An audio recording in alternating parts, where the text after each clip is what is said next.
What even is a memory, and how can you possibly have a false one? Memory is an extremely complex concept, which is a lot more unreliable and easily manipulated than some people may expect. A simplified definition of what a memory is would be the recall of a past experience, but in order to really understand what a memory is, we must understand how memories are created. When we refer to memory, we typically are referring to the encoding, storage, and retrieval of an experience. Encoding is the first stage of creating a memory. It refers to the process of taking in sensory input and transforming it into information that can be stored into our brain. Storage is the second stage. It involves maintaining this information over time. And lastly, retrieval is the ability to access this stored information. So for example, if you were to meet someone for the first time, firstly, your brain would need to encode the individual's name and associate the name with the face. Next, you would need to store this information correctly and maintain this new information. And last but not least, in order to recognize this person, if you were ever to meet again, you would need to accurately retrieve and recall this information which is stored in your brain. However, when we retrieve a memory from our brain, it is important to understand, instead of just playing back the memory in our head like a video recording, our brains actually reconstruct it. This reconstructive process can be influenced by a variety of cognitive, social, and environmental factors, and these influences can make us susceptible to creating memories or events that didn't actually happen. These are called false memories. There are various research studies throughout literature which have demonstrated false memories. For example, psychologist Elizabeth Loftus, a pioneer in the research field of false memories, her research has had profound impact on various areas of psychology, law, and criminal justice. In a famous study she conducted, researchers managed to implant false memories in participants' heads by manipulating the question researchers asked participants about a video of a car crash. Another study Loftus conducted, which successfully created false memories in participants' minds, did so by asking participants to vividly imagine a wedding. After imagining the fake event, remarkably, participants started to believe that they had actually experienced the event researchers had described them. These important studies in literature just go to show how malleable memory can really be, and how vulnerable it can be to manipulation and the implantation of false memories, with some research suggesting false memories could even result in false confessions to crimes individuals did not commit. Next, how can you measure memory accurately? With the expansion of knowledge on false memories and how easily memory can be influenced, accurately measuring memory, especially within the justice system, can be a challenge. In the past, police would use hypnotism or memory guidance techniques to interview eyewitnesses, which can influence memory and result in false memories. Some wrongful interview techniques could even result in false confessions. The Reid technique was a widely used interview technique, which involved isolating the suspect, presenting them with fabricated evidence, and using a combination of maximization and minimization tactics to break down their resistance. While this technique is effective at getting a confession, the risk of false confessions and even implanting false memories in suspects' heads are very high. However, due to important research, interviewing witnesses have become more strict. Measuring memory must be done extremely carefully with little to no input from interviewers to ensure a reduced risk of false confession or false memory. Cognitive interviewing is one method which can be used to try and measure memory as accurately as possible. Cognitive interviewing techniques are based on the following theories: memory is stored in multiple ways, context-dependent memory, and minimizing distractions and pressure. Phases of the cognitive interview involve: number 1, establishing rapport; number 2, context reinstatement; number 3, report everything; number 4, recall from different perspectives; and number 5, recall in a different order. There has been numerous studies which have supported the accuracy of cognitive interviewing, suggesting it reduces the risk of reporting false memories. One study reported that cognitive interviewing can increase the amount of information retrieved to as much as 30 to 40% without increasing the number of errors or false memories. However, cognitive interviewing is not perfect.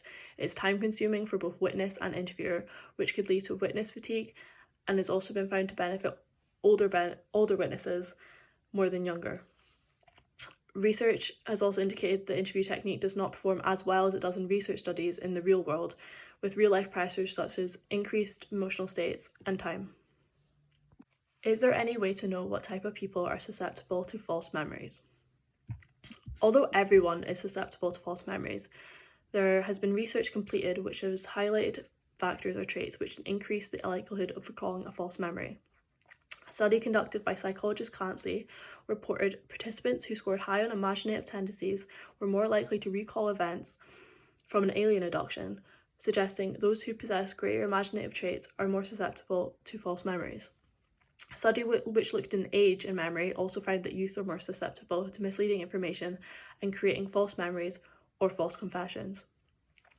One study found that 96% of children, 50% of adults, and 55% of elderly were misled and therefore more likely to create a false memory. Lastly, research has also indicated that individuals with post-traumatic stress disorder, a history of trauma, depression, or sleep deprivation are all linked to an increase in the creation of false memories or even producing a false confession. However, despite these research studies successfully identifying factors which could influence an individual's susceptibility to creating false memories, it is important to reiterate that everyone can be susceptible to false memories, even those who believe their memory is perfect. Everyone's memory is vulnerable to being manipulated and influenced. So, what type of methods would be most associated with false memories? There are various techniques and methods which can lead to false memories, and witnesses and suspects believing in information which could result in a false confession, one of which is misinformation. This is a technique Loftus has demonstrated repeatedly in her studies. An example of misinformation being used to create false memories in individuals can be seen in the Lost in the Mall study. In this research study, Loftus recruited 24 participants to be subjected to a false story of the participants getting lost in a shopping mall while they were a child until they were eventually reunited with their family.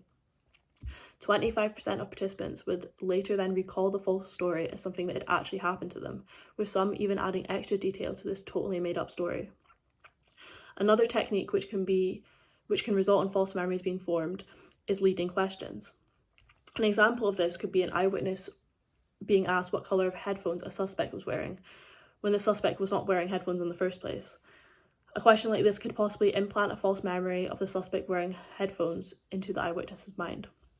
One study which researched eyewitness reports and leading questions suggested that questions being asked immediately after an event that contained information that is either true or false to the event resulted in participants being more likely to include this new information in the reconstruction of their memory.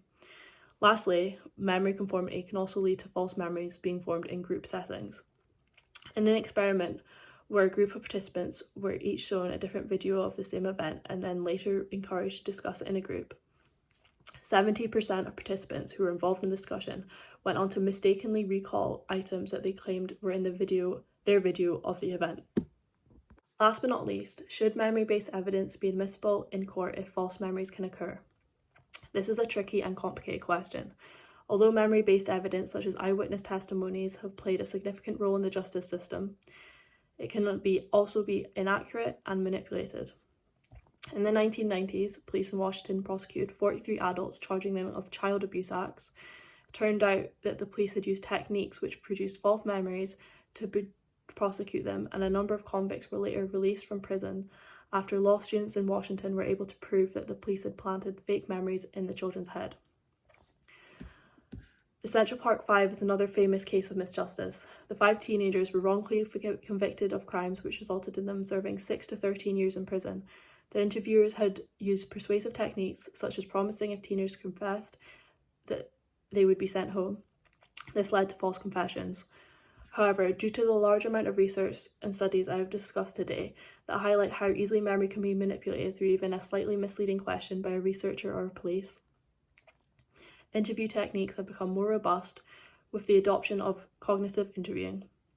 However, despite the unreliability of memory, I think if memory-based evidence in courts is used alongside other evidence such as physical or DNA-based evidence, as well as juries being aware of how unreliable eyewitness testimonies and memory-based evidence can be, then the risk of false memories and confessions being used in the justice system to prosecute individuals could be mitigated.